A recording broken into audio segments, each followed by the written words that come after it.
Hey guys, what's going on? Jebb here, and welcome back to Coffee and Crypto, guys. We go live 9:30 Eastern every single weekday, Monday through Friday, to bring you the latest on Bitcoin and cryptocurrency markets, looking at technical, on-chain, and fundamental analysis. And in today's video, we are going to be talking about the drop that we saw on Bitcoin over the weekend. As little as 15 minutes ago, Bitcoin was trading down at $37,500. In just the last 10 minutes, it has rallied $1,000. There was a massive liquidation that led to Bitcoin dropping, and right now we're creating a spinning top on the daily chart. The question on everybody's mind is, where is the support? Is Bitcoin going to bounce relatively soon, or are we going to see a bigger drop to the downside?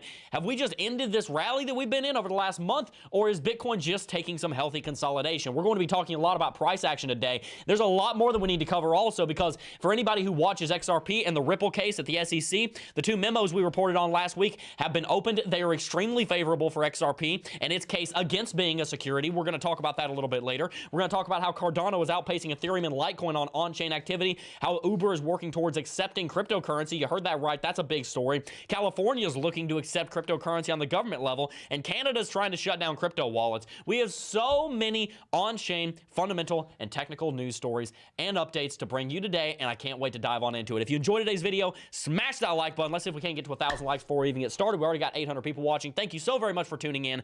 I am joined, as always, by TA Tim. How you doing, Tim? What's going on, guys? What are the odds?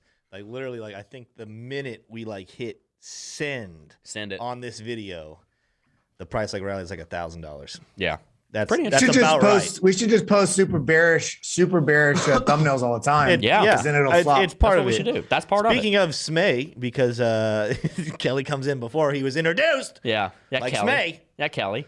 You gotta wait your turn there, Kelly. Wait your turn, bro. Come on. Go ahead. Oh, okay. We're good. Oh, we're ready? Yeah. Okay, can I speak now, Tim? Yeah. Okay, thank you. Good. Welcome, Kelly, from the office like 20 feet that way. How you doing, Kelly? I'm doing well. Got some great rest. You know, Tim and I, all of us here at the nice. CryptoJebb team, McAfee Media, we've been working our little tails off, and we allowed ourselves to have a super, double super, quadruple super relaxed weekend. So that's very nice. Unfortunately, I'll be flying out today. Zach's flying out today as well. We both have to go to our homesteads. I'll be going back to New York, but I'll still be here on stream remotely. I might be off tomorrow with some other things going on in terms of the stream, but I will be here, and I'm watching these charts like a hawk, man. It's a lot of stuff going on, bulls and bears. But we're going to dive into that in a bit, so let's do that. Yes, indeed we are. But I'm also joined by Zach, who's running the controls. Definitely not high, Zach. Are you not high? What's up, guys? No, I'm not high today. Okay. I know, surprise. Good. But, you know, it's been a good day, and we're going to run everything pretty smoothly. So, guys, just bear with us. Good deal, man. Well, we got a great show lined up for you. Here's what we're going to do. We're going to go ahead and jump into a market pulse, and Kelly's going to take us through some headlines here in about 5 minutes. And believe me, guys, there are some big stories that we need to talk about. Like I said, we got Cardano absolutely dominating over Ethereum. We got Uber working towards accepting crypto. We got California working towards accepting crypto. We got Canada being a Canada. Again, it's going to be interesting, guys. There's a lot to talk about here. But let's go ahead and take a look at CoinMarketCap. Over on CoinMarketCap, we can see that Bitcoin's currently trading at $38,500, up 0.79% in the last 24 hours. It's really up about 0.79% in the last hour. If we look at the minute chart, you guys will be able to see that it wasn't an hour ago that Bitcoin was trading down here at 37.5, and it's already rallied 3% in 36 minutes. So this is a very interesting market that's going on right here. Bitcoin had a small little bear flag right here on the minute chart, and we saw that that bear flag broke to the downside, went all the way through its price target exactly where you would expect it would. It bounced off some key support that you can see out here on the hourly chart, such as this downtrend right here, and it has been undergoing a small bounce right now. We're going to talk about this more later. We got some bullish RSI divergence and everything. Just want to give you a short price update because the rest of the market is rallying along with it. Ethereum is actually up 3% over the last 24 hours, sitting at $2,700.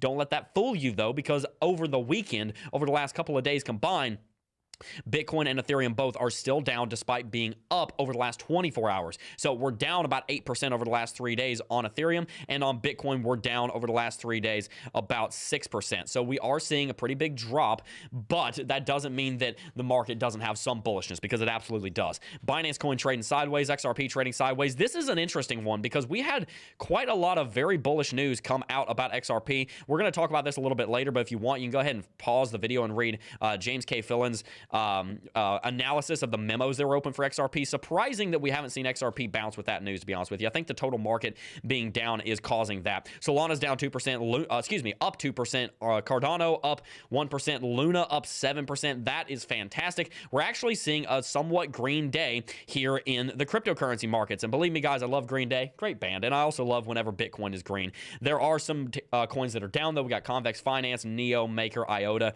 Really funny to me that IOTA is still in the top 10, or excuse me, in the top 100. Not trying to rag on IOTA, just haven't heard a lot about the Tangle chain here in a couple of years. One final thing I want to mention before I throw it to Kelly for the market headlines is I want to show you the traditional markets just really quickly. And the reason I'm going to show you the stock market is because I need you to understand that the drop that's happened recently on Bitcoin really doesn't have a whole lot of anything to do with Bitcoin. Bitcoin's technicals look phenomenal. Bitcoin's fundamentals look phenomenal. Bitcoin's on-chain looks phenomenal. You know what doesn't look phenomenal? The stock market being down 10% in the last 45 days. That is what's going on here. I just want you to understand, whenever the stock market goes down 10%, crypto normally goes down 20, 30, 40%. You might not like it. You might think it's stupid. You might think that Bitcoin should be a hedge against the traditional markets, and I would agree with you.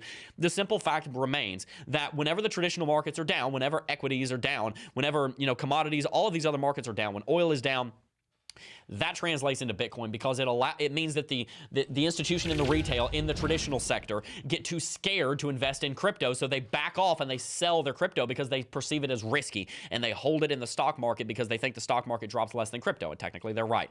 My final point before I throw it to Kelly is that there is still a lot of news going on with the Russian-Ukraine front. I'm not going to get into all of it right now, but we might have time to talk about it a little bit later. That hasn't really kicked off. There's not a whole lot of updates there. The point is, though, that is causing a massive amount of fear, uncertainty, and doubt in the global markets, and that is having a very large impact on Bitcoin. So the takeaway I want you to have here, even before we start going through all these news stories, is one, all of the news stories that have anything to do with Bitcoin and cryptocurrency are ridiculously bullish. We're going to get to those in a second. And two, all of the news stories that are impacting Bitcoin in a bearish way actually have nothing to do with Bitcoin and crypto, so you really shouldn't be worried about them. Make sure you hit that like button. Let's see if we can't get to 500 likes here in the next couple of minutes. Kelly, take it away. I know we got a lot of fundamentals that we want to cover.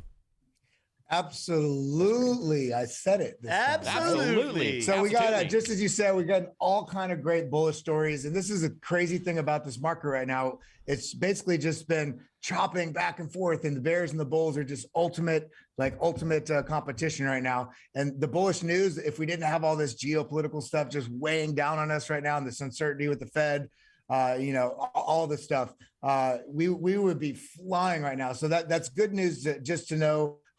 Note for in terms of how the adoption's going, not only amongst retail traders and but institutional, and also geopolitical in terms of how we are adopting it on an institutional level. But in this case, first I want to jump in this story here. This is showing Cardano outpacing Litecoin and Ethereum on-chain activity. You can see right here, Cardano is again the first network when it comes to the highest transaction volume in the last 24 hours. And you can see this very clearly if you come over here on Masari, which is something I found a few weeks ago. I don't know how I didn't know about this, but they've got a bunch of great info here. But here, just looking at the chains, I selected chains activity, and you can see right here the transaction volume. We are 17 billion. Bitcoin's only above us by about 1 billion, and it is far and away above Litecoin, Ethereum. Anything below it. So Cardano, people that think Cardano is dead and is doing nothing, you just have to we got to remove our bias sometimes and look at the data. Next story here we're looking at is Uber, which obviously is a massive transportation company, taxis and such. They're working towards accepting cryptocurrency payments from passengers, this would be a massive adoption story if this were to come through. So we'll definitely be following along with this. We'll be diving that in a second. Is California? Oh, yeah, that's what this is. This is the bill from California legislative. Basically, they're putting a bill forward to accept cryptocurrency, and so there's some speculation that California might be also taking the route that I think it was Colorado last week, and we've also had. Arizona had a bill. Wyoming is super pro Bitcoin. I'd be really curious to see when Texas starts making some headway on this side, because they're very, very crypto friendly as well. But California, for those that don't know, I think it's I can't remember the exact total. Jebb, you would know this. They're within the top 5 or 10 economies of the world. Oh yeah, no. California is one of the few economies in the world that has $1 trillion GDP. California's economy alone is larger than about 90% of the world's countries. Yeah. Like most of the Eurozone countries are smaller than California. It's ridiculous. You talk about California adopting Bitcoin, that's like saying in Italy or like, you know, a Bangladesh or so, one of these countries that has 100 million people living in it adopting it. That's huge news. Yeah, and then the next one we saw, and I actually think this is just bullish for Bitcoin. You know, we had this massive leak on Credit Suisse over there in Europe, and I mean, if this isn't a bullish story, I don't know what is. Just because, you know, this is one of those things that talks about what happens when you have your assets stored on a centralized storage, whether it be a bank or letting somebody else hold your wallets, or basically even holding your coins on an exchange like any major exchange. It's definitely good to have coins and assets on there if you're going to be trading. But this is just one of those stories that helps point out how important it is and how amazing it is with Bitcoin, or you know, and other crypto assets, but specifically Bitcoin, that you can basically maintain custody yourself. This is a major news story. And then, by the way, Kelly, sorry to cut you off. I looked it up. California would be the 5th largest economy in the world, ahead of France and the United Kingdom, just behind Germany and Japan as far as their GDP, $3 trillion. And the last thing, just, you know, the lingering story going on with Canada, and Canada's trying to shut down people's Bitcoin wallets. And you'll have to go. I think I retweeted this, and so did Jebb. Anthony Pompliano retweeted basically a letter to the Ontario Superior Court Justice, which essentially, this is from one of the wallet or exchanges. This is from the Nunchuck team, which is essentially one of the crypto wallet custody services, basically outlining to them how and why, what their request, what the justice request is, to basically give them identifying who these different protest wallets are, essentially letting them know, sorry, we can't do that. This is essentially built into and intrinsic to Bitcoin.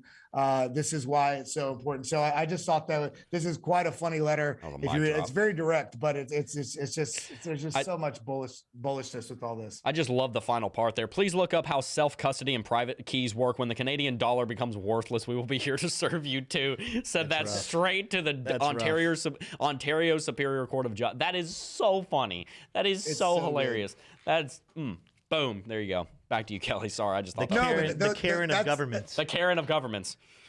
That's then the Chad of wallet software providers.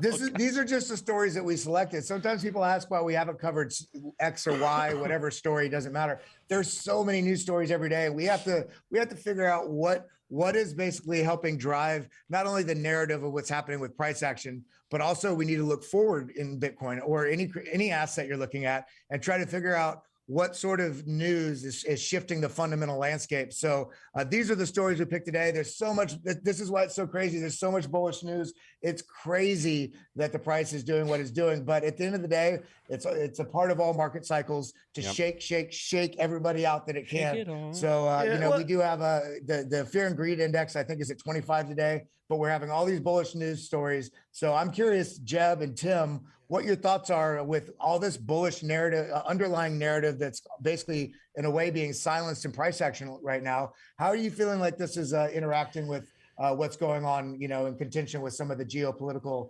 nonsense that we're still trying to climb our way out of? Let's start with you, Tim. Well, it's a wrestling match going on. Okay, so we have a couple things going on. We have the OpenSea stuff happening, the hacks over there, and the... Oh, that's fun. We have OpenSea happening, which is discouraging a lot of people from crypto. We are waiting highly in anticipation daily to see, will Russia actually invade Ukraine?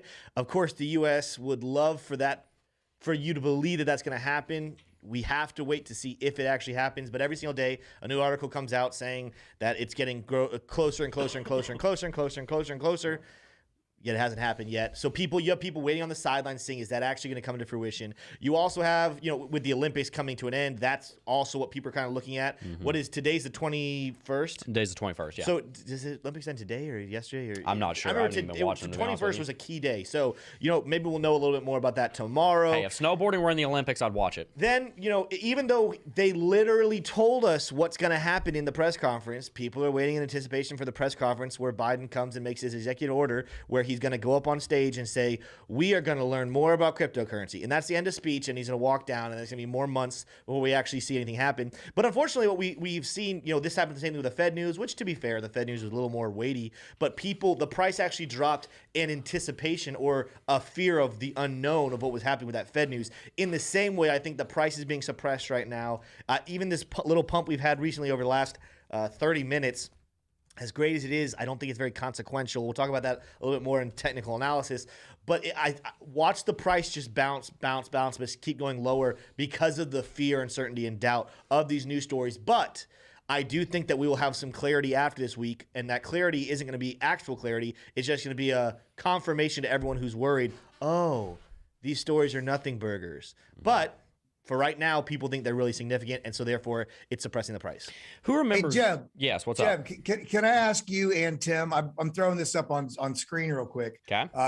What you think about this message that Altcoin Daily put out? Justin Trudeau announced as a new VP of marketing for Bitcoin. And although this is quite funny and it's tongue in cheek, but what are your thoughts on and again, we don't really like getting political on this channel. We try to stay away from politics as possible, but as it pertains to some of these decisions and how they weigh on crypto, why is this relevant? Even though this is a joke, what is going on in Canada? How is that driving your thoughts around Bitcoin? Well, the funny thing is, back about a year and a half ago, U-Haul announced Gavin Newsom, the governor of California, as the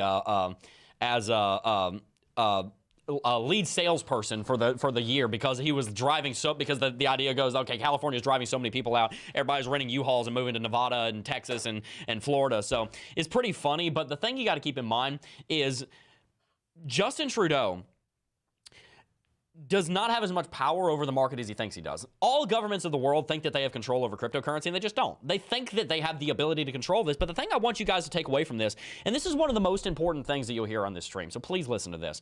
We never asked for your permission, governments. We demanded it, and we built something that you can't tamper with.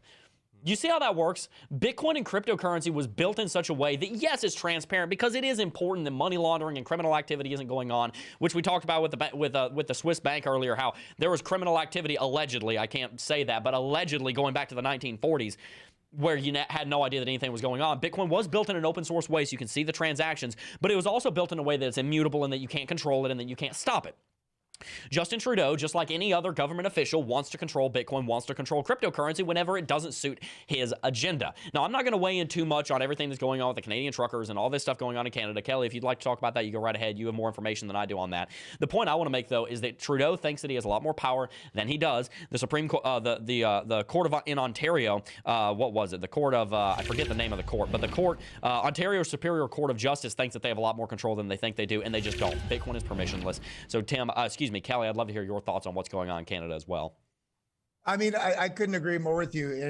I think it's kind of sad. It's sad state of affair for democracy right now for the U.S. and for Canada, and the fact that unfortunately, and I don't want to get political, but there's no way not to get political about this. And I'm not picking a side here, but just when you look at a lot of the narrative that the U.S.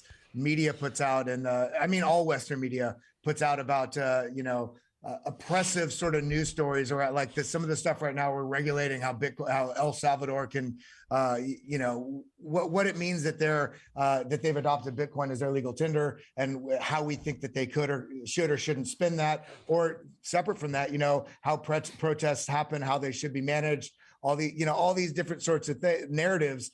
And it's sad when you see some of the way things are playing out right now, and as it relates directly to, a GoFundMe being shut down for the ability to get funding into the people of these protests.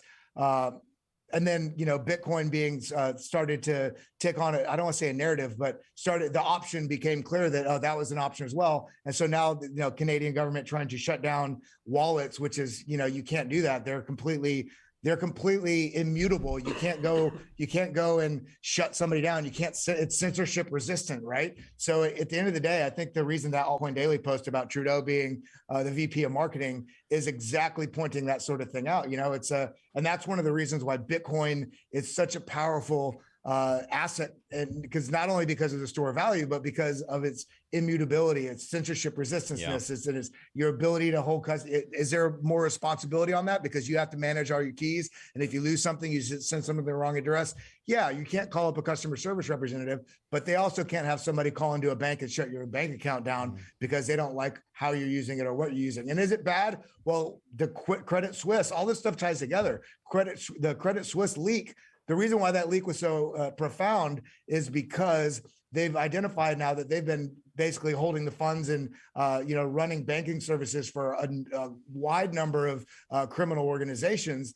And so, is Bitcoin really that bad when you have basically, the only way you find out about these bad things happening on fiat traditional asset classes, it was when you have leaked documents. The truth is with Bitcoin, do bad things happen? Sure. But every single thing you do is you're self-leaking it by any transaction you're doing because it's all printed on the blockchain. So in reality, Bitcoin is safer, not only because you have custodianship, but also because it's immutable, it's censorship resistant, and everything is printed right there for everybody to see. So it's the best thing you can have. A criminal that wants to money launder on Bitcoin is not a very intelligent criminal because all the transactions are public. And the thing you guys got to remember is what Elon Musk said a while ago. He said, federal governments are corporations with a monopoly on violence, and that's exactly what it is. And the same thing can be said for the central banking system. You know why the central banks are so terrified of Bitcoin and cryptocurrency? You know why federal governments are so terrified of Bitcoin and cryptocurrency? Because they had a stranglehold on the international monetary system until 10 years ago when Bitcoin was created,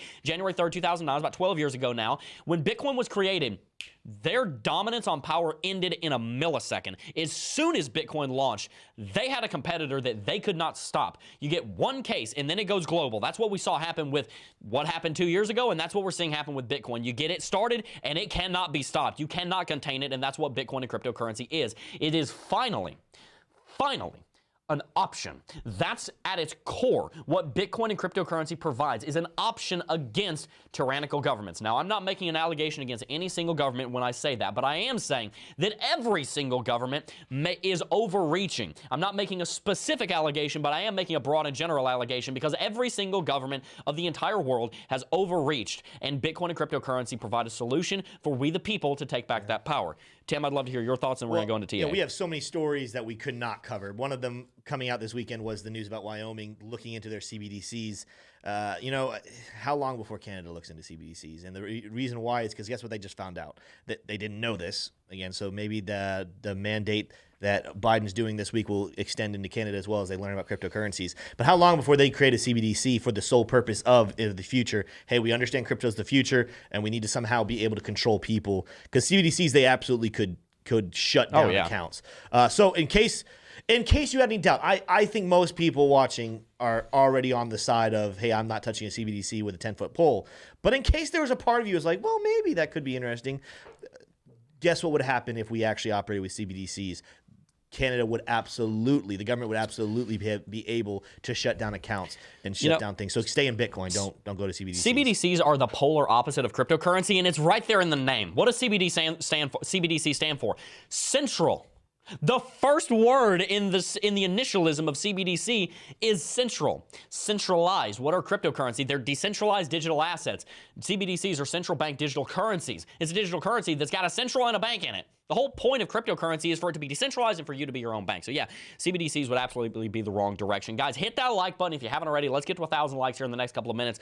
Helps to promote the channel. If you're enjoying today's content, you think other people will get value out of it, hitting the like button is one of the first ways that you can help to support the channel. Thank you guys so very much for that continued support. But let's go ahead and look at Bitcoin support because it has been dropping over the weekend. Looking at the daily chart, we can see that not that long ago on the 16th of February, Bitcoin was trading up here at $44,600. Unfortunately, Bitcoin double topped up here and did not manage to continue breaking to the upside up to 52,000 as we would have liked. Right around here was the time that we saw the Russia-Ukraine news start heating up. Right around there was also the time that we were starting to see the SPY, the S&P 500 and the Dow Jones and the rest of the cryptocurrency, or the rest of the stock market start to go into a drop. We can see that on the 16th of February, we saw it drop 3% over the following couple of days. So the thing you need to realize, the technicals on Bitcoin do not exist in a vacuum. This is one of the most important things that you will ever learn about technical analysis is the limitations of technical analysis. I used the analogy last week of Tim doing bench press. If you know what your max is, let's say your max is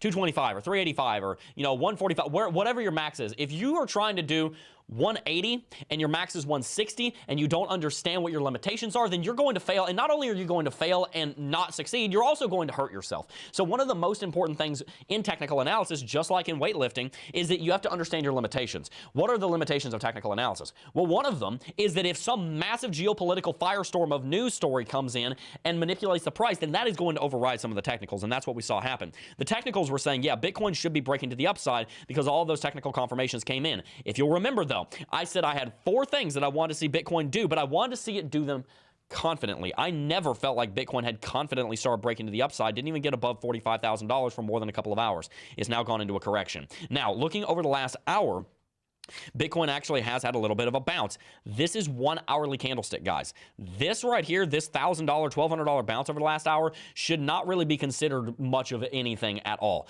In fact, what we are is in a falling wedge right here. All this is Bitcoin bouncing around in this falling wedge. Now, I want this falling wedge to break to the upside, and there is an argument to be made that it will. In fact, we can see right here that the falling wedge actually has bullish RSI divergence with downtrending levels of support here, uptrending levels of support here. Here's the problem with that argument of that being the bottom for Bitcoin and that bullish RSI divergence coming in to save us. We saw bullish RSI divergence right here on the hourly chart as well, and that did not come to the rescue. I'm going to be honest with you guys, based on the state of geopolitical affairs, I am not very convinced that Bitcoin is going to be getting back up above $40,000. I think that we may have a small bounce with this XRP news and some of these other news stories today as more people start waking up. It is Monday, so over the weekend, a lot of times, a lot of people will leave the market. They'll come back during the week, so we may see a big change there. But I'm just going to be honest with you guys. I think the next couple of days are going to be bearish. I don't personally think that Bitcoin is going to be able to rally up to $45,000, $47,000, $50,000 with this climate. I think it's going to take a couple of weeks now for Bitcoin to round out and start rallying if it's going to. One thing that is encouraging, though, here on the daily chart, we do have a spinning top. You can see right now we have a small body right here and a roughly equal-sized upper wick and lower wick. This is bullish. That is bullish because when we're going into a downtrend, a spinning top is one step in the right direction towards uptrend. But that's about all the bullishness that I see. If we look at Lux Algo here, we can see that Lux Algo went through a strong sell signal, and we do have trend catcher turning red, and the Lux oscillator is red too. It's not up right now, but it is. So all of that tells me, okay, we're not as bullish. We're not bullish anymore. We had a small uptrend, but I personally think that that small uptrend is kind of over right now. We saw MACD cross bearish. RSI is not in good territory. And if we look out to the 3 daily chart, we can see that the RSI has pulled back down to 40 and the MACD is converging bearish on itself. And we never saw that there was a strong buy signal coming in or a buy signal at all on the 3 daily chart. So my stance right now, and I want to hear Tim's stance on this, is that Bitcoin attempted to enter an uptrend.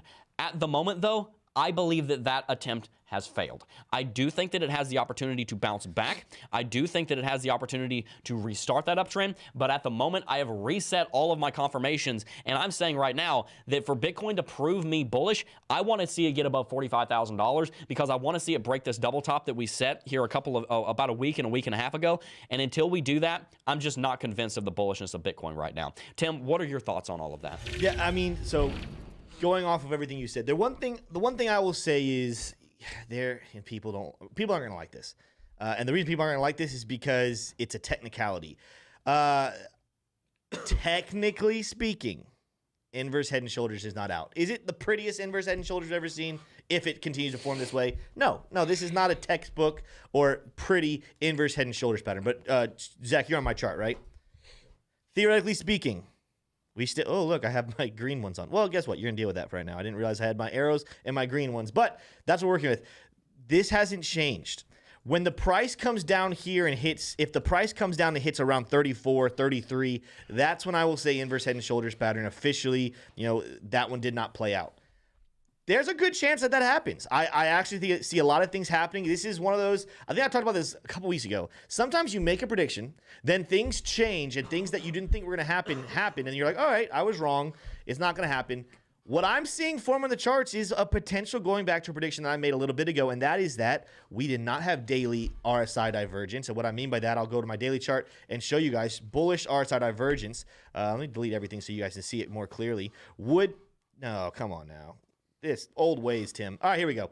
We had a daily close back here on the 23rd of January that put us around $35,000. Look at where the RSI is in response to that, right? If this does the way most trends end up happening, the price is going to come down and close below 35, or at least at 35. In my estimation, probably closer to 33, 34. It's going to close down here, but look at the RSI. I do not think the RSI would make it all the way back down to around 20. This would set up bullish RSI divergence. I made a video about this like 2 weeks ago on how if this does not get bullish divergence on the daily chart, it will be the first time in the history of Bitcoin that a trend changed without showing a daily bullish RSI divergence. There are lots of bullish RSI divergences that happen without it being on the daily chart affecting a change. However, every single trend change has come with bullish or bearish RSI divergence on the daily chart. We have not had that this time. So potentially, could we see that happen? Absolutely. That's the one case. The second is, like I said before, and people don't like this, but yes, it would be a very ugly head and shoulders pattern, but we cannot rule out that this is still part of an inverse head and shoulders pattern happening that would still send us up. I said this before, but I'll say it again. I think we're going to move a little sideways, though, in anticipation for this week, which I think will be huge because we will kind of get a little bit more clarity. I think by the end of this week, if Russia has not invaded already, it's going to kind of start confirming in people's minds, all right, they're not going to do it. Everyone was waiting for the end of the Olympics. Well, guess what? The Olympics is over now. Now's the time to act if that was going to happen. Let's see what happens there, though. I think that's going to come up, and it's going to show, all right, that's not what we thought it was. It's okay for Bitcoin to start resuming again. Same thing with the president's executive order. Even though he told us what it was, people are still afraid of what it means. Let it happen. Let the fear go away and watch what happens to the price. Either way, whether we've rallied right now off of 37 or whether we go down and test 33, I still think the long out term look for Bitcoin over the next couple of months is bullish. The question is what happens first? Do we continue to dip or do we move sideways and then rally? All I know is that Bitcoin has an issue with anxiety right now. Bitcoin, you need to go on like a spa, like a retreat. Go to a spa for the weekend, buddy. Just, get a massage. Just enjoy yourself. Just relax. Just listen to like some Beethoven or some Mozart. There's so much fear in the market right now. There's so much uncertainty and doubt in the market right now. If you're feeling fear, uncertainty, and doubt right now, then try our new medication, which gets rid of it. One of those medication commercials, that's what Bitcoin needs right now. It needs something. It just needs to calm down a little bit. It just needs about a week of rest. That's all Bitcoin needs. And I think that it might be about to get it because like Tim said, we are about to see the Olympics end and, Russia's been positioning for a month and a half. They're going to do it, to be honest with you. I think they probably would have already. I think Bitcoin just needs a little bit of time to rest, reprieve, relax, restore itself, and get ready for a new rally. Look at that, man. Boom, alliteration. I'm getting good at this. Kelly, take it away. I know you got some on-chain you want to show us. And just as you're doing it, just remind us that the market is not all doom and gloom. There are a lot of very bullish things on Bitcoin and cryptocurrency. I think the price is suppressed right now because of that FUD. I'd love to hear your thoughts, my friend. Of course. Well, first thing I want to show is actually the chart here. And I couldn't agree more with you, Tim, regarding the 33K level, because, I have this massive support zone here that we dipped down into before, and we've basically fallen down out of this support, and now it would make really good sense to come down here. But I want you to notice this line right here, and this major trend line right here. We're literally bouncing off these two levels of support. So this obviously is a trend resistance line that we flipped to support, and we're retesting it right at this moment. We bounced off of it. But what I wanted to show you is if I zoom this in, this right here is that other line that you're looking at. This is what's called the logarithmic growth curve.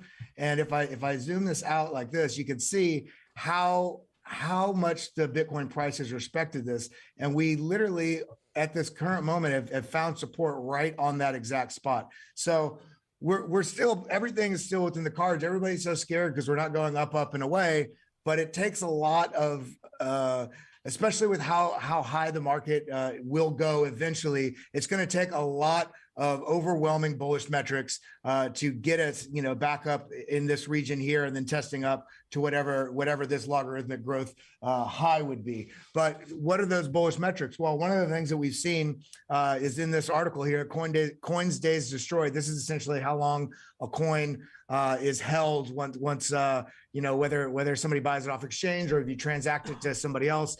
How long do you have it until you do some other transaction with it, or move it, or basically not have it stored in storage somewhere, which keeps incredible, which basically builds the bullish narrative. So what I want to point out here is this. Where is it at? Right here, you see these large spikes are when you're having a lot of movement, and these look at this. This spike here was proceeding right before we had this massive uptick. This spike here, we had a large. It's kind of hard to see, but this spike here, you see there. Even though this did continue down, this growth right here was a lot. I mean, it was in the hundreds of percent. Or it was around, I think it was about 300 or 400% growth from the bottom here to the top. And then right here, we had this massive spike right at the last bottom. This was the 29K bottom. And we had another spike right here at the last. This would correlate to the price action as seen right here, this spot right here. So my point being is there's a lot of movement and a lot of preparation from larger wallets going on. And you can see that here on the sentiment. Sentiment shows that the top addresses with 100,000 Bitcoin or more, you can see this purple line right here. This was huge accumulation zone for these. And this was right here when we had that basically May through June drop, and it spiked right into the end of it. And we basically have picked up that same sort of footing with these large, basically top addresses on Bitcoin, and they're over the 600,000 Bitcoin mark, just like they were back here. And so they're really picking up the steam there. And the last thing I want to show, because this is all very bullish, we do have downside action possibilities. This is an analyst that I've been following for a while. He's really great, Jesse Olson, and he's pointed out this 382 fib for each cycle. This was a bottom. This was a bottom. And we could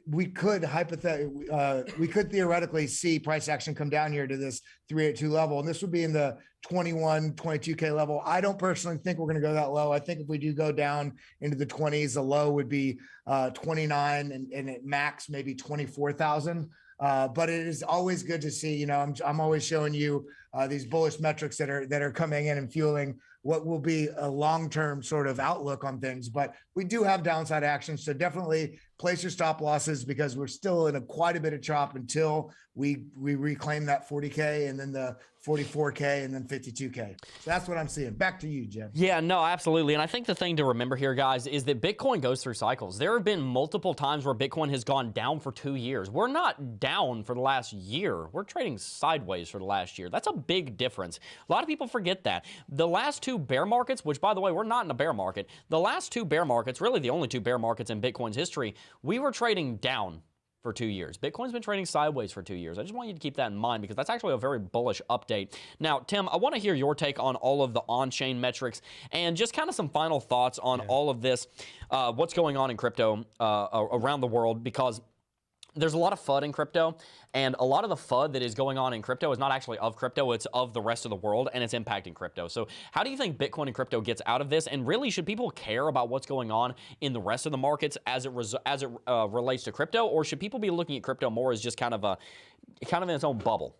Well, I think it's not in a bubble. I think there's so much happening that the news isn't even talking about. And just think about who controls what the news really gets to talk about. It's big money interest. They realize that everything's going down the tubes. They're going to do whatever they can to discourage people. But if you actually go and look and talk to the everyday person, if you go and look at what people are actually thinking, yeah, people are concerned about buying the bottoms. And that's something we've talked about on the channel before, that if you think you're going to buy the absolute exact bottom of every dip and you're going to sell and take profit on the exact tip-top point of every top, that's just not going to happen. And unfortunately, a lot of people want to do that. I think there's a lot of people waiting on the sidelines saying, when is the dip going to stop? That's when I want to buy in. And unfortunately, some of them are going to miss it. Some of them, though, are going to wake up and say, you know what? Whether this is the bottom or not, I'm going to go ahead and get in. With these on-chain metrics, what they're showing, because I was actually thinking about this while Kelly was talking about it, because I'm sure there's a lot of people watching in chat that are like, what the heck is Kelly talking about? Everything Kelly is talking about is showing you what the news doesn't want to talk about, what people don't realize is happening all around them, is that all of the metrics are stacking up, that the adoption of Bitcoin, the adoption of crypto, people wanting to move away from the US dollar, which is dying every single day, it's coming soon. Unfortunately, a lot of people want the word soon to mean in the next 5 minutes, whereas soon could mean the next couple of months, if not next year. However, just like any other project, the people who are really wealthy with Amazon and with Microsoft and with Apple, they didn't get wealthy by buying when everything was great. They got wealthy by buying when there was a lot of uncertainty, and a lot of people were saying this is a dead project. But they said, you know what? No, I see the future of it. I'm going to go ahead and get in. Those are the people that made money. So in the same way right now, while everyone's trying to FUD you out, while the big news media is trying to FUD you out of crypto and FUD you out of Bitcoin, it's the perfect time to go ahead and get in. Are you going to make the same amount of money as the person who bought it $1? No, but neither am I. I bought it $11,000. That was my first investment. I'm going to make more money than a person who invested in it right now. And a person who invested at $1 is going to make more money than the rest of us. Stop comparing yourself to other people. Realize that crypto and specifically Bitcoin is the future of making sure that you actually are able to maintain your wealth and hedge against the dying, inflating dollar. That's what I have to say about that. That's why I love those on-chain metrics. They give me hope for the future, and they make me realize no matter what I buy at right now, I'm buying at a good price. However you're looking at the market, I want you to broaden your horizon. Whenever you're looking at the market and you're looking at 2 weeks, look at 2 months. Whenever you're looking at 2 months, look at 2 years. Whenever you're looking at 1 month, look at 1 year. Instead of looking at the small time frames all the time, which is important, don't get me wrong, we look at that every single day, zoom out. When in doubt, zoom out. Let me just give you an analogy here. Not an analogy. Let me give you some historical analysis here. And then we're going to jump into our community discussions. We have some super chats that I want us to read. If we just look at the last 10 years of price action on Bitcoin, actually, you know what? We'll just look at the last 5 years of price action on Bitcoin. I'll go here to February of 2017. February 2017, 5 years ago to now, Bitcoin is up 4,000%. Bitcoin was trading at $1,000 back then. Bitcoin is up 4,000% in 5 years. Now, I am not for a second saying that Bitcoin's going to go up 4,000% again in the next 5 years, because if it did, then Bitcoin would be trading at $2 million by 2027. I'm not saying that's going to happen. But if Bitcoin even went up 400% in the next 5 years, it would outpace everything, and you would be seeing a $250,000 Bitcoin in 2027. That would be a much faster rate of return than the stock market, gold, equities, commodities, real estate. I don't care. You're not going to make 400% in 5 years anywhere else, and that's if Bitcoin performs 10% as well as the way that it did in the last 5 years. When in doubt, zoom out. I encourage you, the more anxious you are about cryptocurrency, the more of an investor you should be. And the reason is because when you're extremely anxious, that's okay. Believe me, I understand anxiety being something that you have to kind of battle with every single day. But if you're a very anxious person, I would be careful about day trading, because it is a very nerve-wracking thing to do. The more anxious you are, the more of an investor I would encourage you to be, because over the long term, it's gonna knock out all this up and down, guys. Bitcoin is going to grow. That is basically certain. It's not certain. Nothing's certain. Tomorrow we could all just enter into a nuclear conflict and then the whole world ended. I get that. But for the most part, if the world continues on, then Bitcoin is going to do very, very well. Now, what I want to do now is I want to go ahead and read some super chats. Before I do, though, I do want to bring you a word from our sponsor, which is our very own Cryptocurrency Technical Analysis Academy. Almost 4 years ago, I launched CT2A to teach people what they need to know to become proficient cryptocurrency traders, investors, and analysts. And we've updated this over and over and over again. There's a bunch of there's like 5 or 6 new videos in here on historical analysis and VPVR and TD sequential, stock to flow, hash ribbons, all of this stuff, cup and handle formations. We have a tutorial video in here on Lux Algo now. Bunch of content in here. If you want to learn how to do the technical analysis that we just did and that we do every single day, then the place that you need to be is in the Cryptocurrency Technical Analysis Academy. Make sure you drop a 1 in chat if you are an alumni of CT2A and you have loved it. If you're curious what other people are thinking, go type in CT2A, Charlie Tango, the number 2, and Alpha A. Type that into type that into Google. We got 67 Google reviews over there. You can go read all of them. There's 67 reviews. I'm pretty sure 64 of them are 5 stars. And the other ones, they only had like a little thing. So go and read that. Go read those reviews. CT2 has a 30-day money-back refund guarantee if you decide it's not for you. Let's go ahead and jump into some community discussion and read some super chats. Thank you guys so very much for your continued support. Hit that like button if you haven't already. Yeah, we only have a couple super chats, so we're gonna try even to get into some normal chat as well. But Elliot Locke, I wanted to point something out really quick too, because I just saw this. You know, everybody, because I was wondering why the price jumped. Was it just because we bounced off that line? But apparently there was right at the point where we started making headway to the upside was because there was news, basically press releases put out that Biden and Putin will be meeting, talking about de-escalation. So there's some speculation around that. It's funny, it just happens right at the point of support. Sometimes I can't imagine how all these things are so interconnected, but that's why it's good to have trend lines. Yeah, absolutely. Good point, man. Yes. All right, here we go. We had another one just come in while Kelly was talking. But Elliot Locke made a great point. He said, if the price goes to 33K, wouldn't that be a bullish double bottom with the possibility for Bitcoin to bounce? What, if it went to what? No, 33K. 33K. I thought you said 43K. I was so confused. 33. No, if it went to 33K, yeah, no, that would be a double bottom, and that would be what is known as a W bottom, because it goes boom, boom, boom, boom, and then it rallies. It'd be a W bottom. Double bottom is the other word for it. Yeah, you know, the thing is that would be bullish. The concern that I have is that if we do go down to $33,000, there's so much FUD in the market right now that people might just sell. You know, a lot of times double bottoms are very bullish, but it's just the way the sentiment is right now, I just have a bad feeling about what would happen to the market if we did go down to $33,000. What are your thoughts on that, though, Tim? I think some people will sell, absolutely. I mean, that's the play. You know, that's the reason why they want to go down there. The problem is there. First of all, for every person that would sell, there'd be a lot of new buyers waiting on the sidelines who said, okay, you know, it's my time to get in. I've been listening to my friends talk about this. 33 sounds like a great buy spot. Also, it wouldn't just be a double bottom, but like I said, what I would be even more interested in seeing is where that daily close would be to set up that daily bullish R side divergence. I've been saying that for a couple weeks now that I would love to see it, not because I want to see the price go down, but because I want to see the price go up. And that, to me, and to a lot of other traders who look at the history of Bitcoin, would say that was a sign showing me Bitcoin's ready to go ahead and rally. So that's why I think it would be actually a very bullish thing. I don't think it has to happen. That's where I used to think it was a surety. Then I was like, all right, I'm looking at the charts, listening to things. I don't think it's guaranteed anymore. But if it happened, I would just actually be pretty excited because it would confirm what I thought. And what I thought was we probably need this to happen. Diamond hands. Either way, like someone that was not. I love Altcoin Daily. Yeah, I love their channel. I love their tweets. But he asked the other day, he's like, "What would you guys do if Bitcoin closes this year at $5,000?" And I said, "Wow, I'd get to become a Bitcoin whale. That would be pretty cool." Yeah, for real. I'd buy like 40 Bitcoin. That's what I would do. You know, that'd be awesome. Anyway, let's keep going on with super chats though. I think he's talking about this weekend's video. Desert Crypto ETH said, "Big shout out to Tim.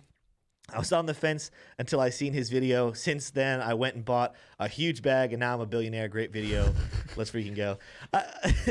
I don't know, because I've made a couple videos here recently. I've been more active. Saturday, I put on Twitter, I thought it was my best work, not in terms of information. It was my best work in terms of that video was so funny. If you guys don't know what I'm talking about, I did a video on SafeMoon, and I probably will do another one later this week. I got to talk with Shannon about it to make sure, but one of the biggest flaws in that video, it was mostly for comedy, was I looked at the V1 chart of SafeMoon. But since then, I've looked at the V2 chart, and I'm by no means the most foremost expert on SafeMoon, but I've been doing a lot of digging, as Kelly can tell you, because Kelly's been staying at my house, and we've been talking about it all weekend. I'm actually very excited to make another video about it to compare the two and see what happens there. The thing is, SafeMoon V2, people giving you flack about that. I guarantee you there was some Discord server somewhere that saw that video and they said, "SafeMoon people unite, go attack that video," because there is no way that much of our audience likes SafeMoon. SafeMoon V2 is ranked number 3,000 on CoinMarketCap. It is ranked number 3,000. What do you want? Like, for real. Anyway, I thought that was hilarious. The only thing I respect about SafeMoon is I actually really like the logo. The thing I will give people, and that's why I want to make another video is, yes, I will admit that not a whole heck of a lot of deep research went into that video. It was mostly to be funny, but because of it, I did my research, and I'll be a man and say, you know what, guys, I'll admit where I was wrong, and I'll back up where I was right. So you might just have to wait for another video about SafeMoon. I think the conclusion will still remain. Pretty sure the conclusion is going to be the same thing. Yeah, I think the conclusion is going to to stay the same. The conclusion. But anyway, let's keep reading. That video was super chats. so funny. Let's see here. Screwhead, member for 5 months now as a Jebbi Grand Master. Ooh, thank you, Screwhead. So he just got a Nexo loan to buy more crypto. Love these dips. Just wish I had more fiat to buy more crypto. What do you think about that, Kelly? What was A the Nexo question? loan? You got a Nexo loan. Did I say Neo? I meant Oh, Nexo. well, Sorry. here's my Nexo. thoughts on it. I mean, it's just like leverage trading in that essentially when you take a loan out against your crypto assets to buy, it's not the worst thing in the world. However, unless you're very calculated, and anybody that's giving me flack about the data that I'm sharing, you need all that data if you're going to make these sorts of trades, Yeah, it's because you're basically trading on low leverage. And if the market goes opposite way, there's a liquidation point where it will cost you. You will end up losing money regardless of the coins that you bought from. Because I think with Bitcoin, it's only 50%. You can only take a loan against 50% of the asset. You could take 90% against stable coins. But the problem is when the market goes opposite direction, you have to sell at whatever loss you're comfortable with. So you don't basically get liquidated out of more than you bought from the loan. So unless, like right now, we're not in a clear trend. So if we had just basically, if we go up from here and then we confirm that we have a higher high and a higher low, and then we break our first higher high, that's sort of the first step. And basically at this point, it would be around 45K and create a new higher high. Then you know that you're starting an uptrend. And that would be you're not going to get the direct bottom, but at least you're taking a loan into a trend. So I definitely don't recommend it. But if you do it like you would make any trade.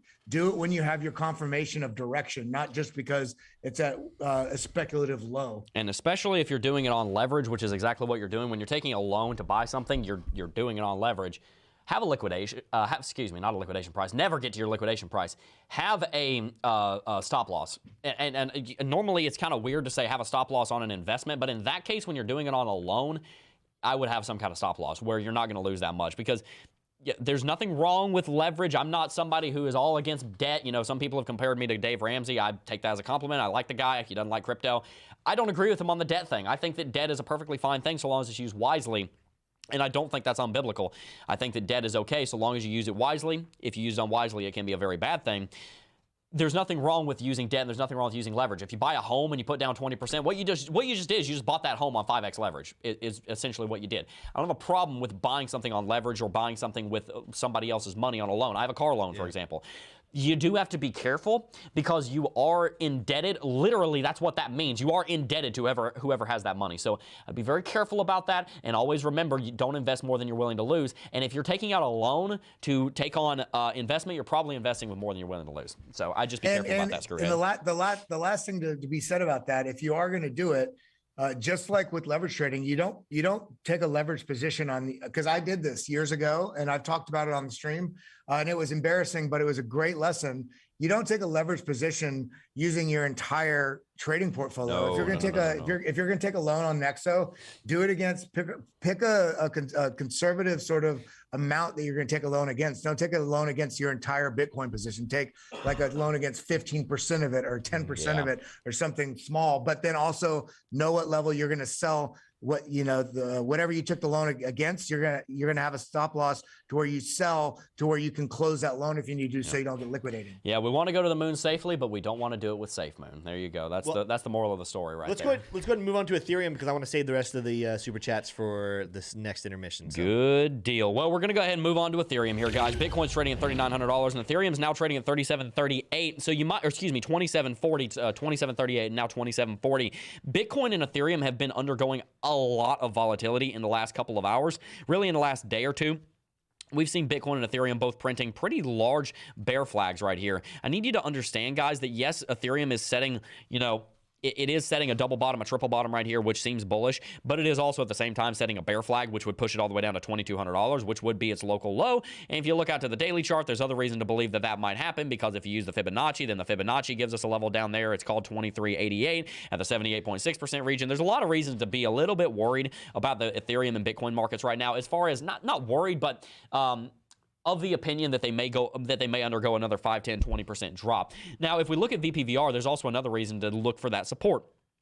If we look at VPVR, we can see that the support levels, the point of control on the VPVR is actually sitting right here around $2,400. So if Ethereum does play out that bear flag and does start moving to the downside, $2,200 to $2,400 is very much in the cards. Now, the other thing I want to point out is, as Tim said on Bitcoin, and it's very similar on Ethereum, Bitcoin and Ethereum both are still technically in inverse head and shoulders patterns. They're just very ugly inverse head and shoulders patterns. I do think that it does have an opportunity to play out. But personally, guys, the fact that we broke bearish below this downtrending level of support right here is not very convincing of bullish price action. On top of that, if we look at some of our other technicals, such as Lux Algo, which Lux Algo is phenomenal, guys. Called this uptrend. Now it's calling this downtrend. If you want to get Lux Algo, get it. Links in the description box down below. We can see the buy signal called this uptrend, but now we've seen a strong sell signal. And over the last 3 days, we saw the trend catcher turn red, which has invalidated the uptrend. We have started into a new downtrend. I am firmly of the opinion that the uptrend that Bitcoin and Ethereum had started a couple of weeks ago has now concluded. I'm not saying that they are for sure going to go down to $33,000 on Bitcoin and that they're for sure going to go down to $2,200 on Ethereum. What I am saying is that for me to say that Bitcoin or Ethereum is in an uptrend again, I'm going to need to run through all of those confirmations that I listed before again. I'm going to need to see the MACD on the 3-daily chart look bullish, which it's very bearish right now. I haven't crossed bearish yet, but it might be soon. I need to see the RSI on the 3-daily chart looking bullish. I need to see it looking bullish. I need to see a lot of confirmations happen because Bitcoin just tried to regain my trust and then it lied to me again and then just shattered my trust again. I really need to see Bitcoin prove itself, and I need to see Ethereum prove itself. Right now, they're not doing that. So it's very tempting to look at Ethereum and say, oh, look, it's up $200 over the last hour. Yeah, but zoom out. It's down over the last couple of minutes. Now, the argument that a lot of people are going to make, and this is a valid argument, is that Bitcoin and Ethereum could just be in the process right now of setting a higher low. We had a low set on Ethereum back around January 24th at $2,400. Right now, it's trying to set a low at $2,600. If we maintain this low and we go up and set a new high above $3,300, great. Whoop-de-doo. We set a new higher low and a new higher high. Great. That is not the information that I have right now, so I cannot go off of that. I can say I want that to happen, but that has not occurred just yet. So my stance on Ethereum is that, as I said before, I am bearish until proven bullish, and it's going to take a bit for me to be proven bullish on Ethereum and on Bitcoin. I need to see a lot more confidence in this market than I do right now. I see a lot of fear. I see a lot of uncertainty. I see a lot of doubt. I see a lot of anxiety. Those are not things that are conducive to uptrends. And yes, you could say that, oh, the inverse head and shoulders pattern isn't technically invalidated. On Bitcoin, you can make that argument. On Ethereum, you could make that argument. I just think that you're kind of grasping at straws if you're making the argument that the inverse head and shoulders pattern is still valid on Ethereum. But Tim, I'd love to hear your thoughts on all of that. What is your take on the Ethereum market right now?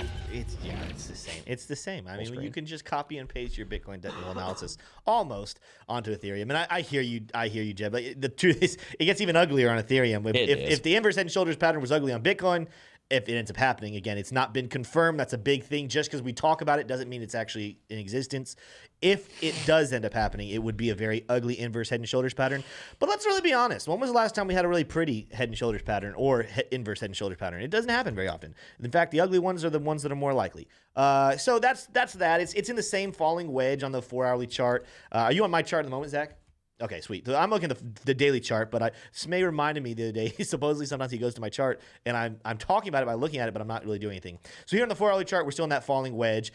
The difference between Ethereum, though, and Bitcoin, I will say, and it's something that Jebb just mentioned, is that technically speaking on the daily chart, we haven't yet set a higher high. So right here, we talked about this a while ago on Bitcoin, but January 13th, this peak, that is higher than we ever got back with Ethereum. So there's nothing actually on Ethereum's chart that ever told me that Ethereum made it into a bullish trend. Bitcoin got confusing, and I held out for the longest time, and then we ended up closing candles above this peak that we had on January 13th. So I was like, okay, maybe Bitcoin actually ended up flipping bullish, but it's right there, and it's a just barely flipped a little higher. But what we're seeing on Ethereum is saying, guys, we actually never flipped bullish on the daily trend because we're still setting lower highs. Now, when you get down here, yes, if we were to just count this area, so if I were to just be looking at this trend right here, technically speaking, we do have a higher low, but we're looking at the very end of it. We don't know where this is going to end. Until I see candles move like up here and start bouncing like this, I can't say with absolute certainty that that's what's going to happen. What would be more realistic, and again, it backs up that conceptual thought of maybe Bitcoin gets down to 33,000, is, I'll delete everything altogether, is that the price comes down here. It ends up coming down here to around 23, 22, as Jebb said, with candle closes on the daily chart before a rally. But guess what this would set up? If I go to my RSI, that would give us, again, daily bullish RSI divergence. I do not see the RSI getting as low as 20 again. That's a really, really, really, really deep RSI on the daily chart. I would see this line more often than not probably coming somewhere right here in the region of around 30, 25, 26 to match this rally. But that would set up the daily bullish RSI divergence, which is extremely strong. And right now, a lot of coins are doing different things. Cardano's doing its own thing. Solana's doing its own thing. But Ethereum and Bitcoin, they're almost tit for tat moving together. So that's why if we go low and if we see it go like that, it wouldn't surprise me. And the other thing you got to keep in mind with Ethereum is that Ethereum right now is actually following Bitcoin. So if Bitcoin is struggling, Ethereum's going to struggle even more. So when we say that Bitcoin could have a bounce and Bitcoin could rally, that's great, but it's actually going to be more likely that that's going to happen on Bitcoin than it is going to happen on Ethereum. But really quickly, we're going to dive into XRP. But before we do, Kelly, can you open up that article that you have in our planning document and talk a little bit about those memos? And I will read this tweet here in a second. Can we go ahead and do that? And I want to show people what's going on in XRP. It's surprising to me that it hasn't moved more, to be honest with you, but we're going to take a look at that. Let's pull it up. All right, so here we go. This is just in regards, the headline spells it out clearly. XRP had a little bit of a pump, excuse me, right after the release of their legal memos. Well, this is just an ongoing, pervasive, nonstop sort of. I feel like a little bit of a witch hunt on the SEC side in the Fed of Ripple, and they've been trying to essentially limit and limit Ripple's ability to function as they said they have. And Ripple, honestly, they did a really great job of doing a lot. I'm talking a lot of due diligence before they really rolled everything out.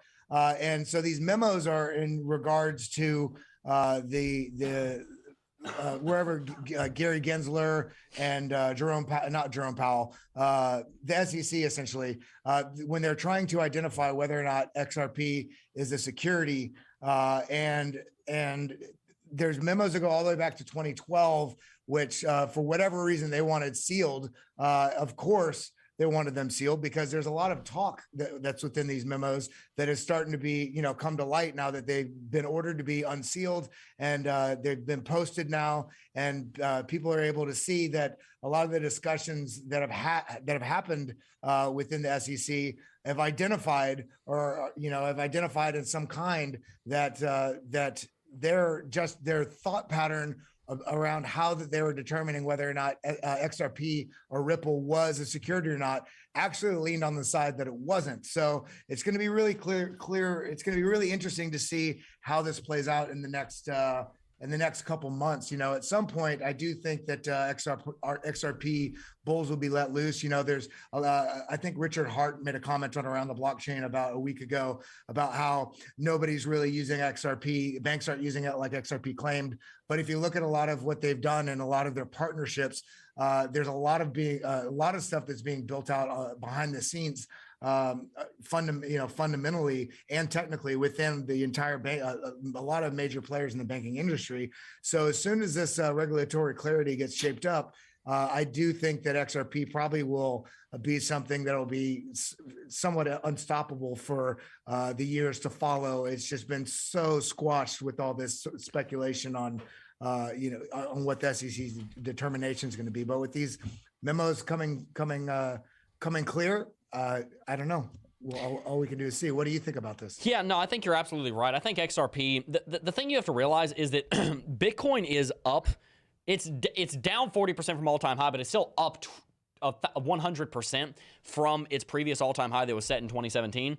XRP right now is still down like 70% from its 2017 all-time high of $3.40. So XRP is definitely being suppressed. The interesting thing is that XRP still is a very high-performing cryptocurrency, and my coin market cap won't load, and I don't have the market capitalization off the top of my head, but it's still a very high-performing cryptocurrency as far as its market capitalization. Still has multi-billion-dollar market cap, and it is still doing very well. The thing on the chart I'm going to show you is very simple. I'm not going to do a ton of TA on XRP because, quite frankly, the technical analysis on XRP is going to go out the window as soon as this whole SEC lawsuit thing gets resolved. But right now, you can see it's in this massive bull flag, and it has been for a year. In fact, its support level goes all the way back to 2018 in September. You can draw this this trend line out. We have support back here in August and September of 18.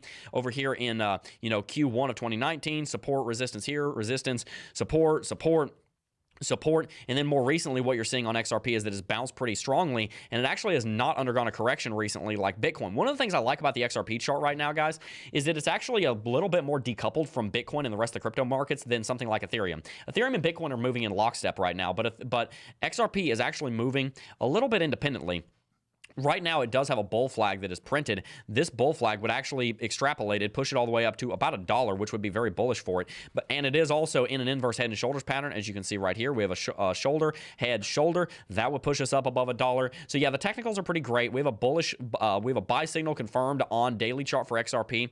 The main issue with XRP right now, as we said, is a fundamental one. Once it gets relisted on Coinbase, which it seems like Coinbase is gearing up to do that as soon as the SEC makes its verdict, then it is going to lead to a major pump in XRP. And the thing you guys have to realize is that that's not going to happen overnight either. XRP is going to take a couple of years to really come back from this. So long as the fundamentals are there, which it seems like Ripple Labs and Ripple are doing a good job of updating XRP and rolling it out.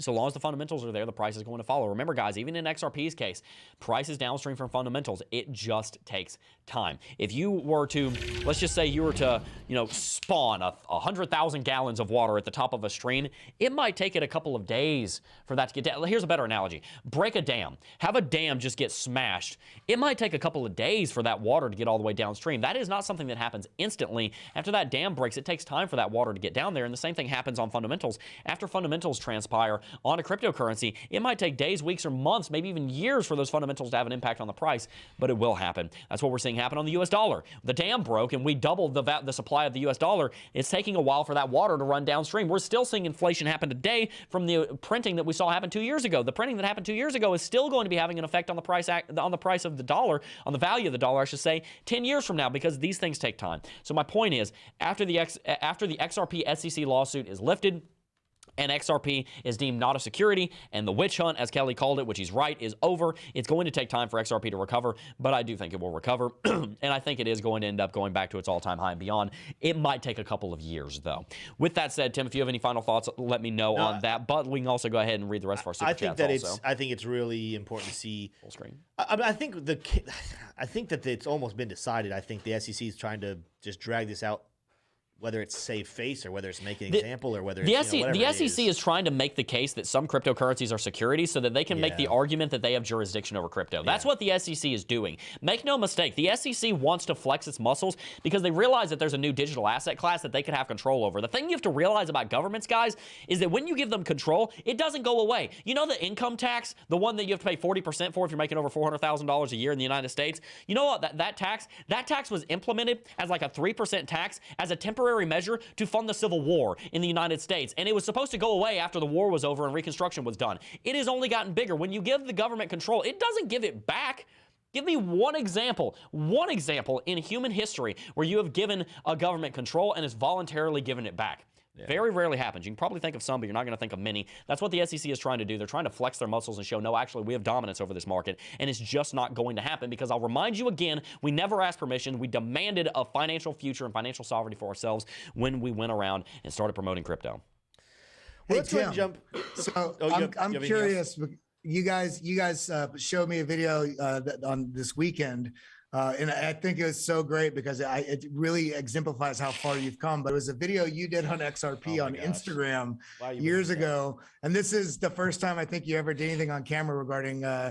And you didn't even understand. You didn't even know how to put a line on the chart. But it was such a funny fake sort of TA of XRP. And you had clear ideas about it. Then I'm curious if your thoughts have changed since then about it, or if you followed it at all. No, I mean, for anyone who's been following for a while, I used to not like XRP because of surface value things that are talked about it. So I changed my mind on XRP. I'm not by any means the biggest XRP fan in the world in terms of I don't think the XRP, some people believe it's going to like outdo Bitcoin and become the king of crypto. I don't agree with that fact. But after a lot of research, and then I got to have that conversation with Matt Hamilton from Ripple, was very eye-opening. It changed the way I saw XRP, and so I actually do like it.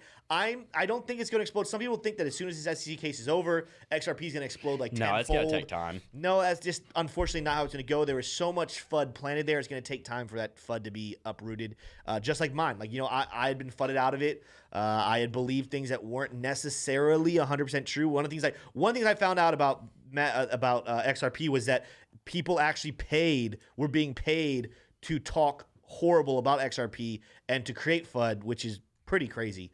We could go into details there, but yeah, it's that video. For anyone who was wondering, if you do some deep digging on the CryptoJebb Instagram page, you will find a video of me doing technical analysis. And it's pretty funny. When I didn't know how to do technical analysis, as related to Star Wars. Some people will say that it was real. You know, some people think that was actually TA. But yeah, no, I remember April 1st of 2018 and 2019. I did the same thing 2 years in a row because I'm unoriginal. I did technical analysis on US dollar tether, and I didn't mention that it was April 1st and April Fool's until the very last, like, 5 seconds of the video. Everybody thought I was serious. I was saying, like, yeah, this coin has 1000x potential and everything. Go back and watch it. I'm serious. Go back to April 1st of 2018 on this channel. That video was so funny because it was so badly made. And if you look at the comments, everybody thought I was just an idiot. And I was trolling. Nobody realized that I was trolling. Anyway, I just thought that was funny. Let's read some super chats. Yeah, here we go. Siobhan Golay. That's in case anyone missed, that's the correct pronunciation of his name, supposedly. Said, I want a brief summary of the journey of CryptoJebb. Yeah. You know what, Tim? Can you kind of detail what the journey of the CryptoJebb channel has been? Well, I was only here for about a year and some change of it. Do you know the rest of it? I know that you were 17. I was 17. So Jebb was 17. He watched a buttload of videos on YouTube. I did. On about crypto and everything. So he ended up creating a channel. And correct me if I'm wrong, this is your 4th channel? It's actually, I went back and looked at it. It's actually my 5th. I've had 4 other channels, 3 of them being gaming channels, and I have like 7 subscribers between all of them. Yeah. Well, he started. I've been a YouTuber since I was in 7th grade. He started it by himself, and he, just went. It's actually really funny, as he said. Go back and watch. If they're still there, I'm assuming you can go back and watch the earliest videos. We watched them a couple months ago, and I was like, oh wow. Where Jebb is you gotta tune in to the first video or 2 of CryptoJebb on the CryptoJebb channel, because you can also see his group. I mean, you think he speaks fast now? You should see how he spoke back then. It was a completely different Jebb, and it's really nice to see you, Jebb, and Tim, Tim, even Smay. It's nice to see, to go back and see the growth that people have had. It's a really nice evolution. Well, thank you. Yeah, very proud of you, brother. Oh, thank you. Crypto Alchemist said CryptoJebb face reveal video was epic. If you remember that, I was thinking about that the other day. That video was, the time between that video and now was longer than the time between that video and when I started the channel. Because I did the face reveal on the 2nd birthday of the channel, November 16, 2019. That was over 2 years ago. That was the 2nd birthday of the channel. I cannot believe that I've had the face reveal was more than half of the channel's life ago. That is crazy to me. I can't believe that. Guys, the last 4.5 years that I've been running this channel, which is so weird to say, I was telling someone I was hanging out with yesterday that I've been running the channel for almost a quarter of my life. That's insane. That's crazy. And I'm just so blessed and thankful. So, yeah, the TLDR of it, saw a YouTube video in July 31st, 2017. It's called How I Make $30,000 a Month Mining Bitcoin with Genesis Mining. That's what it was. It was by a guy named Crypto Nick. Drop a 1 in chat if you remember that name. Kind of got involved with a Ponzi scheme, made a couple $1 million. A lot of people ended up hating him, lawsuit, a lot of nonsense that happened with Crypto Nick. Nevertheless, I watched that video, got into it, watched thousands of videos on YouTube. All kinds of names. If somebody was making content on YouTube back in 2017, I watched it. And I remember when I got started and Carl got started over at the Moon and all these other channels got started back in the early days. 2018, ran the channel all the way through the bear market. I was trying to make money. Took me 8 months to make a dime off of YouTube. Made a video every single day for that entire time, more or less. There were a few days I took off. And I just grinded. And I remember thinking to myself, look, if I just make one video every single day, then I can make a difference in my life. I can provide what I didn't know the term back then, but what was going to become financial sovereignty for myself and for my father. I just wanted to have a stable life. I just wanted to have the ability to pay for the things that I needed to pay for. I just wanted to have the ability to not worry about money. That's what I wanted. I started the YouTube channel. I got into cryptocurrency. I dropped out of college to run this YouTube channel. I remember January 20th, 2018. A month after I started the YouTube channel, I told my dad I was in 12th grade. I had not even graduated high school yet. I told him out on the front porch by the fire. I told him, Dad, I'm not going to college. I'm going to start this YouTube channel. I had 300 subscribers, maybe 20,000 channel views. And he looked at me like I had 3 heads. And he said, like hell you aren't going to college. And I said, Dad, that's not your decision. I'm running this channel and I'm going to make this happen. And I told him, Dad, I will do whatever it takes. I believe in this. I know that this can work. I know that this can happen. I fully believe that we could get here today. There was never a question in my mind. I worked my butt off, and I am so thankful and blessed by God, because if it weren't for the Lord, I would not have gotten here. Through the journey, I found Jesus. Through the journey, I have been able to make such amazing friendships, and I'm just so very thankful for everybody who is in this room, in this company, and in this chat. Thank you guys so very much. It's been a great ride, and I can't wait for the next 30 years. Smash the likes for that. I will say, while that story is a success, how many interactions between father and son have been, Dad, I'm not going to college, I'm starting a YouTube channel, that ended well. poorly. That's true. No, that is pretty funny. That's the TA on that conversation is probably not very bullish. No, I told my dad that, and he was all happy and joy. Dad might be watching this show, the show right now. If he is, he remembers it vividly. We were sitting out there by the fire like 5 o'clock at night. It was a weekday, and I was like, "Hey, Dad, so I need to tell you, I'm not going to college." And I will never forget the words he said to me. He said, "Like hell you aren't." And I looked at him. I said, "That's not your decision." And he respected that, and he was like, "Jebb, please." That's not how please. With my dad. Yep. Yeah. All right. Anyway, Anonymous wants to talk about Anon token. It's on fire. Google it. Okay. If people want to Google it, they can Google it. We do not recommend Anon token because we have no idea what that is. I have no idea. Kelly proves me wrong. Do you know what Anon token is, Kelly? It seems very anonymous to me. Okay. Oh yeah. That's Anon. Is it Anon? A-N-O-N? Anon, yeah, and it's by the person who gave it was named anonymous. So there you go. I think that's all the super chats we have. Yeah. But there's a good question that was asked earlier in chat. I responded to it, but I think it'd be good for everyone to hear. It's from BMac saying, "Hey Jebb, are AI trading bots trustworthy?" That depends on the bot. The problem with bots, and the reason that we never really talk about them, is that if you just hodl the market, you're going to make more money than a bot will ever make you. So there's really no point, in my opinion, to use a bot. You literally just buy Bitcoin every Friday and hodl it for 5 years, and you're going to make way more money than you ever will have with a bot. You look at some of these bots, they're like, hey, look at us. We made 23% last year. We made 74% in the last 2 years. We made 48% last month.